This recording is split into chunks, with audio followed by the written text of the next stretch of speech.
Hello, and welcome to this week's episode of The B Talk with Coach C. Here I am to discuss last night's episode of The Bachelorette. I have a lot to say because what is with this season? She is so miserable, and she's like, I know they're so used to my bubbly self, but I've got to be real. I'm like, what bubbly self? We haven't seen Bubbly Kaitlyn since like week 1. For real. She dived so deep in so soon, and everything got so heavy and so dramatic and so grumpy.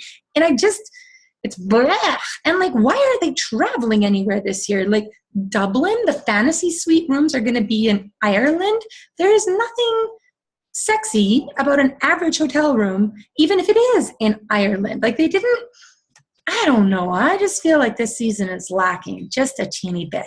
Let's rewind and go back to where it began, which was, well, she was like, this is the worst day, but I had so much fun on my date, blah, blah, blah. And I'm like, was it really the worst day? Because all of them seem the worst day this time around. And okay, then she's hanging out with Nick on a super romantic 3-on-1 date. Who doesn't love a 3-on-1? Like really, that's a great date. Said nobody ever. And he like says that he's in love with her. And I'm like, is that smart? Is it not smart? I don't know. And why does he act like such a little boy when he's talking to her? He's all like, oh, I love you. Like he gets all sheepish and weird, and she's like compelled to take care of him because he has this weird, like, tousled little boy demeanor to him. It's weird. I still like Nick, don't get me wrong, but there's something, I don't know.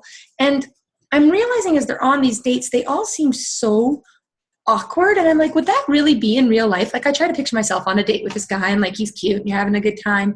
And you're just like, so how are you feeling? You feeling good?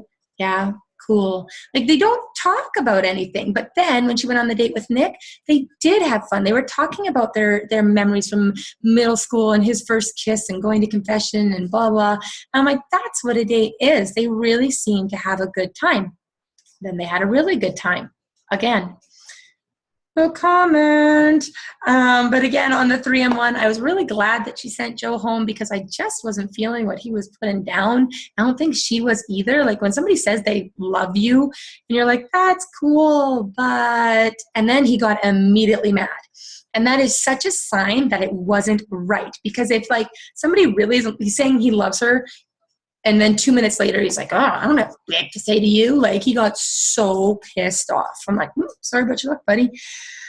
And, okay, let's talk about the worst conversation she ever had to have, ever, telling Sean about her and Nick. And I thought it interesting when he was like, I just don't understand why you're telling me this.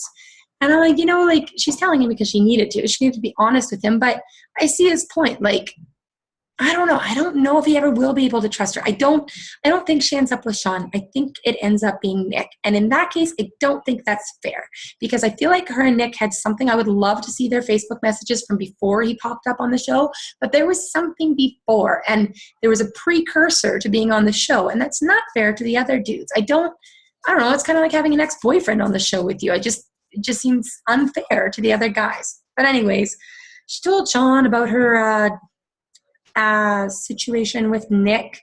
He handled it really well. I was super proud of him. He didn't lose his mind or storm off. But man, at the end, when he went to talk to Nick, that was intense. The way they cut that, I thought he was going to walk in on them on their hotel room. And I'm like, no, they cannot let that happen. That cannot go down. So my thoughts basically are, Kaitlyn is not a happy, bubbly girl. Like, she is a happy, bubbly girl. I love her.